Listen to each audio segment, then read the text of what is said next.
Eastern Cape death toll rises to 49 amid severe weather. MK Party calls for Godongwana's removal. Likhona Force's murderer bail application postponed, and over 700,000 people are waiting for new driving license cards. Good evening, I'm Dando Yenkosi Gubega, and these are the top stories that made headlines today. Starting with the story, the death toll from flooding in the Eastern Cape has risen to 49. Nearly a dozen bodies have been retrieved from a river after a minibus was swept away while trying to cross a flooded bridge near Mthatha. 3 pupils have survived the ordeal and were found clinging to a tree. This follows extreme weather conditions wreaking havoc in several parts of the province. Authorities are urging residents to comply with warnings and advisories. The provincial governor briefed the media on the matter earlier today. We're still continuing with the search for the missing people, and we urge everybody to assist. And the community in that area played a huge role. When we arrived this morning, some bodies were identified by community members.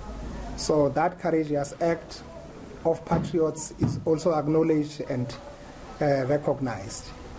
We also want to plead with those victims that have not yet reached to remain calm and patient, like the center where I'm coming from now, that they were there yesterday, but were sorting the issue that they were raising. The MK Party says Finance Minister Enoch Godongwana failed to present a credible fiscal framework. This is ahead of this afternoon's budget vote. The party cited what it calls a chaotic budgetary process and the ongoing socio-economic crisis. They say the fiscal framework presented is an attack on the poor. It is also calling for Godongwana's removal. The Umkhonto weSizwe Party reiterates that Parliament should have passed a motion yesterday to censure the Minister of Finance for gross mismanagement of the national budget process, which amounted to the violation of his constitutional and legislative duties. Moving on to this now, Mduduzi Mnisi, accused of the murder of 14-year-old Likhona Force, has appeared briefly in court today. The teenager's mutilated body was found in a veld near her home just a day after she went missing. The case has been postponed to 8th June for a formal bail hearing. According to the NPA, the state will oppose bail. There are exceptional circumstances which are in the interest of justice for him to be released on bail. And finally, frustration is mounting over the growing driver's license card backlog. The country's only printing machine broke in February. It was returned to service in May, but has led to a massive backlog. Over 700,000 drivers are still waiting for their licenses. The machine can produce a maximum of 19,000 cards per day, and with new applications coming in, that means it could take up to 70 days to clear the backlog.